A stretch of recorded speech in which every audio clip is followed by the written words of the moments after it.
बिस्मिल्लाहिर्रहमानिर्रहीम। मेरे प्यारे नाज़रीन और सामीन, मैं हूँ आपका भाई हाफिज़ वसी मोहम्मद ख़ान और ये है आपका जाना पहचाना यूट्यूब चैनल हाफिज़ वसी टीवी।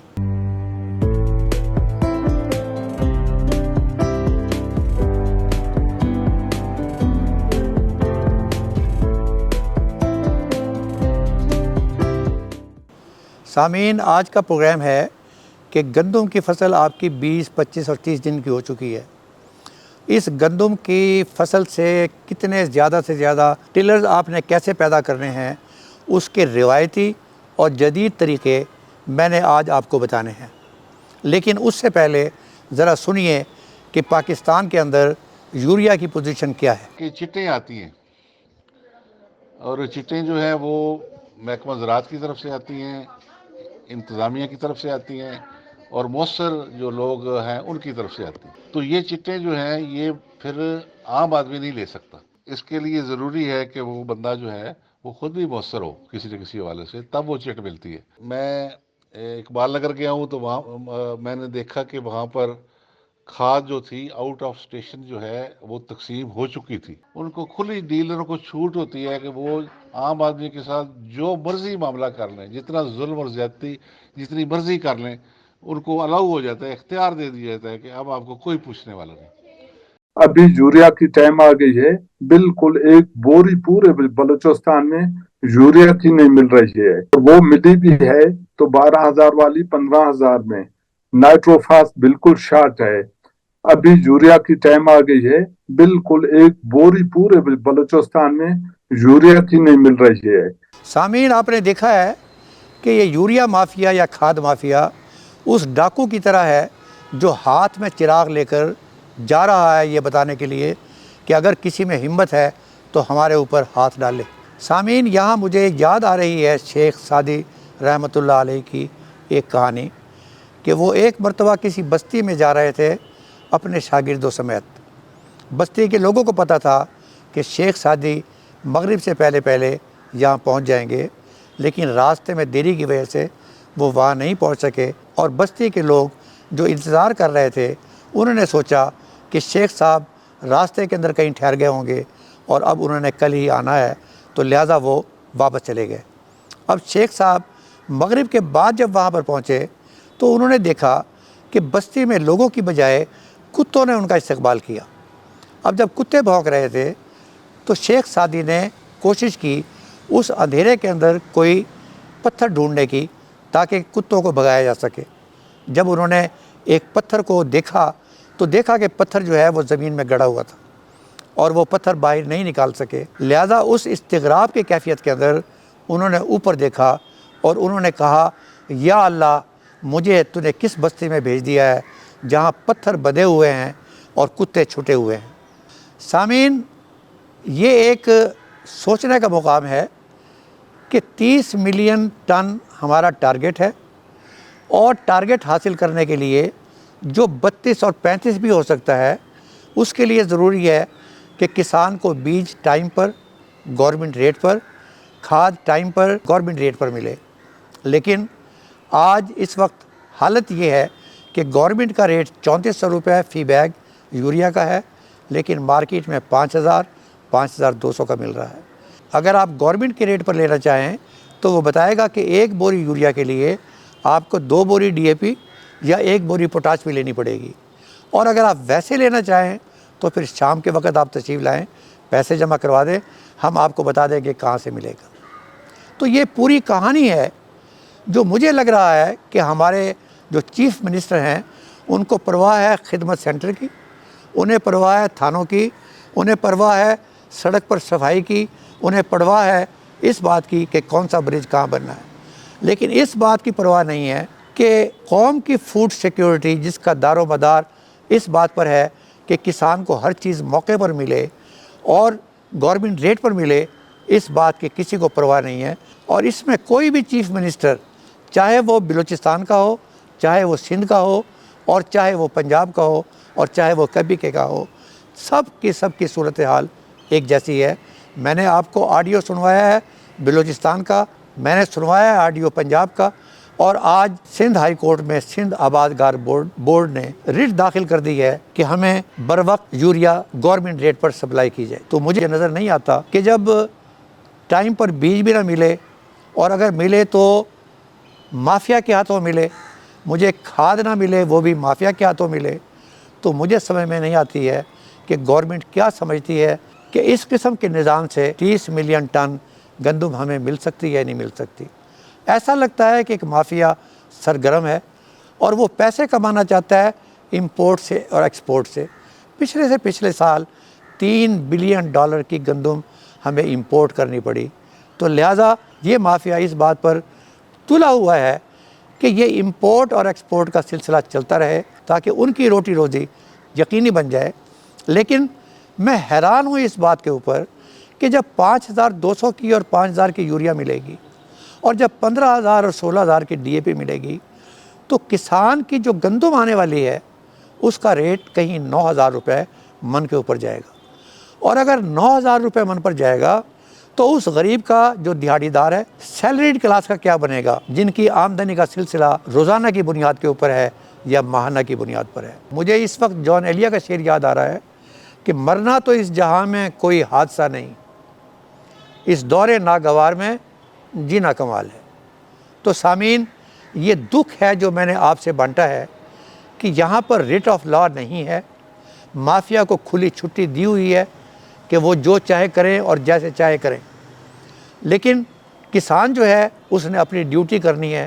اور مجھے شرم آ رہی ہے یہ بات بتاتے ہوئے کہ زیادہ شگوفے لینے کے لیے, ٹلر زیادہ لینے کے لیے اگر میں یہ کہوں کہ زیادہ سے زیادہ یوریا استعمال کریں تو وہ یوریا ہے کہاں اور کسان کے پاس اتنے پیسے ہے کہاں. اور پھر کسان یہ سوچتا ہے کہ at the end of the day مجھے جو قیمت ملے گی وہ کتنی ملے گی, مجھے وارا بھی کھاتا ہے یا نہیں کھاتا. سامعین, یہ جاننا ضروری ہے گندم کا پودا اپنے شگوفے کیسے زیادہ پیدا کرتا ہے. بنیادی ریزن اس کی یہ ہے کہ کچھ فزیولوجیکل چینجز قدرتی طور پر آتی ہیں اور اس کی مین ریزن ہے کورا, فراسٹ.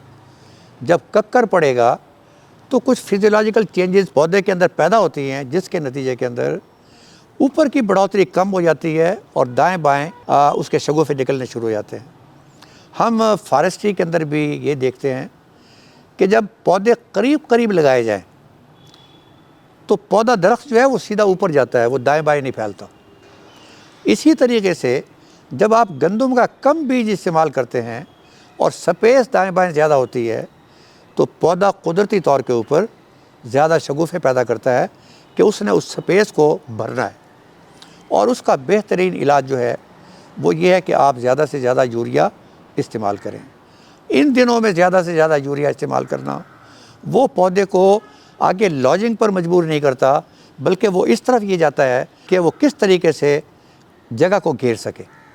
تو یہ وہ طریقہ ہے جو لوگ کم بیج استعمال کرتے ہیں اور ان کے لیے ایک ہی چیز فائدہ مند نظر آتی ہے کہ میں نے بیج پر کم پیسے استعمال کیے.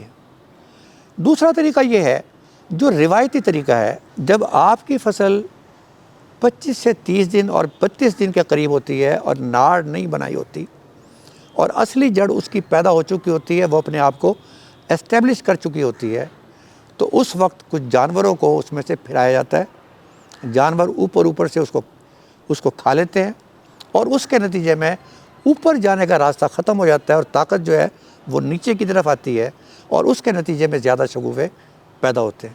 اور یہ طریقہ جو ہے خاص طور پر وہ برفانی علاقے جہاں 9 مہینے کی فصل ہوتی ہے وہاں برف باری سے پہلے کوئی 1.5-2 مہینے پہلے گندم لگائی جاتی ہے. اور جب وہ گندم مہینے 1.5 مہینے کی ہو جاتی ہے تو ان لوگوں کے پاس بھیڑوں کا غلے ہوتے ہیں اور وہ بھیڑوں کو چھوڑ دیتے ہیں. بھیڑیں اوپر سے اس کو چر لیتی ہیں اور اس کے بعد برف باری شروع ہو جاتی ہے. یہ برف باری کے اندر پودا وہیں پر رہتا ہے اور جب برف باری ختم ہوتی ہے تو اس کے بعد نئے ٹیلرز کے ساتھ وہ جو سویا ہوا پودا ہے وہ دوبارہ اٹھتا ہے اور فیلڈ کو بھر دیتا ہے. تیسرا طریقہ یہ ہے کہ اگر آپ نے فصل لگا لی ہے اور آپ کو زیادہ پودے چاہیے تو پھر اس کا طریقہ جو پاکستان میں نہیں ہے لیکن نیوزی لینڈ, آسٹریلیا, وہ علاقے جہاں رین فیڈ گندم ہوتی ہے وہاں 25 دن کے بعد फसल के ऊपर एक रोलर चलाया जाता है और पाकिस्तान के लिहाज से आप ये समझ लें कि सुहागा बग़ैर किसी वज़न के सिर्फ फेरा जाता है ताकि उसके नतीजे में पौधा लेट जाए, उसको शॉक मिले और उसके बाद उसमें ज़्यादा से ज़्यादा शगुफ़े पैदा हों। मुझे अच्छे तरीके से याद है कि न्यूज़ीलैंड में जब मैंने ज़िंदगी में पहली मरतबा देखा कि ये गंदम की फसल लगी हुई है, तो मैं भी उस ट्रैक्टर पर सवार हो गया जो ये काम कर रहा था। एक रोलर पीछे लगाया हुआ था जो गोल था और उसके अंदर कोई ज़्यादा वज़न नहीं था, और वो जब चलना शुरू हुआ और मैंने पीछे देखा और ऑपरेटर को कहा कि ये पीछे क्या हो रहा है, उसने कहा डोंट लुक बैक, कि पीछे नहीं देखना, सिर्फ तुमने आगे देखना है। और फिर बारिशें हुई और उन्होंने यूरिया डाला और उसके बाद पता चला कि वो फसल बम्पर क्रॉप हुई है। तो यहाँ पाकिस्तान के अंदर हम ऐसा कर सकते हैं कि खाली सुहागे को फेरा जा सकता है, उसके नतीजे में फसल एक मरतबा इस तरह दब जाएगी, लेकिन जब आप पानी देंगे और जब आप यूरिया डालेंगे तो वहाँ पर भरपूर टिलर्स आपको नज़र आएंगे। ये वो तरीका है। लेकिन यहाँ पर भी मैं आपको यही कहूँगा कि जब आप ये काम करना शुरू करें तो पीछे की तरफ आपने नहीं देखना, जो भी कुछ है वो अल्लाह के नाम पर छोड़ देना है। ये वो तरीके हैं जो रिवायती तौर पर इस्तेमाल पूरी दुनिया में होते हैं और कुछ इसके अंदर पाकिस्तान के अंदर भी होते हैं। अब वक्त बदल चुका है और लोग आगे की तरफ देख रहे हैं, और नया तरीका जो है, जो तीसरा है, वो ये है कि इस दौरान अगर आपके पास यूरिया ज़्यादा नहीं है तो हर 5 दिन के बाद 2% यूरिया का आप स्प्रे करें। अब ये स्प्रे अगर आपके पास रकबा बहुत ज़्यादा है तो फिर बूम स्प्रे के ज़रिए भी हो सकता है। अब ड्रोन आ चुके हैं, उस ड्रोन के ज़रिए भी हो सकता है, और जो छोटे काश्तकार हैं वो अपने सोलो स्प्रेयर के ज़रिए भी ये काम कर सकते हैं। और जो एक बेहतरीन प्रूवन आजकल जदीद तरीका है और वो है सुरगाब का, कि आप सुरगाब को जमा 2% यूरिया, और अगर यूरिया नहीं है तो आप 2% NPK का इस्तेमाल करके स्प्रे करें, और फिर आप देखें कि आपकी फसल कहाँ जाती है और उसके कितने टिलर्स पैदा होते हैं। तो ये आज का प्रोग्राम आपके सामने मैंने इस बात के लिए बताया था कि आपको पता चले कि इस वक्त जब आपको यूरिया नहीं मिल रहा है और मिनिमाइज़ यूरिया आप कैसे कर सकते हैं। अगर यूरिया मिल रहा होता तो मैंने धड़ाधड़ यूरिया को स्प्रेड कर देना था, छट्टा मार देना था, लेकिन अब चूँकि यूरिया नहीं मिल रहा है तो उसमें आप 2% यूरिया जो है जिसको कंटिन्यूसली हर 5 दिन के बाद ये आप करते रहें। और अगर आप चाहें तो फिर सुरगाब के साथ अगर 2% यूरिया या 2% NPK मिलाएंगे तो इंशाअल्लाह ताला बेहतरीन रिज़ल्ट देंगे। इंशाअल्लाह ताला बेहतरीन रिज़ल्ट्स आपको हासिल होंगे। मैं गवर्नमेंट से ये बात कहना चाहता हूँ कि खुदा के लिए रेट ऑफ लॉ यहाँ पर बरकरार रखें, खुदा के लिए इस माफिया से हमारे फार्मर्स को निजात दिलाएं, और खुदा के लिए in the better interest of the country, इस कंट्री के मफाद के अंदर कि ये जो इंपोर्ट कंट्री बन गया है इसको एक्सपोर्ट कंट्री बनाने के लिए ये खादों के ऊपर जो माफिया का कंट्रोल है उससे किसानों को निजात दिलाए। और खुदा करे हमारे चीफ़ मिनिस्टर्स को इस बात का ख्याल हो कि वो अस्पतालों में और थानों में जाने के बजाय कभी ये देखें यूरिया की बंदरबाट किस तरीके से हो रही है, माफिया ने किस तरह पंजे गाड़े हुए हैं, और माफिया से किसानों को किस तरह निजात दिलानी है। माफिया से किसानों को निजात दिलाने का मकसद ये है कि बम्पर क्रॉप, इसको निजात दिलाने का मकसद ये है फूड सिक्योरिटी एश्योर करना, इसको माफिया से निजात दिलाने का मकसद ये है पाकिस्तान में गंदम इंपोर्ट नहीं करनी है बल्कि पाकिस्तान से एक्सपोर्ट करनी है, और एट द सेम टाइम गरीबों का ख्याल रखना है कि पाकिस्तानियों को अच्छे दामों पर, मुनासिब दामों पर खाने के लिए गंदम मुयस्सर हो। वमा अलैना इल्लल बलागुल मुबीन।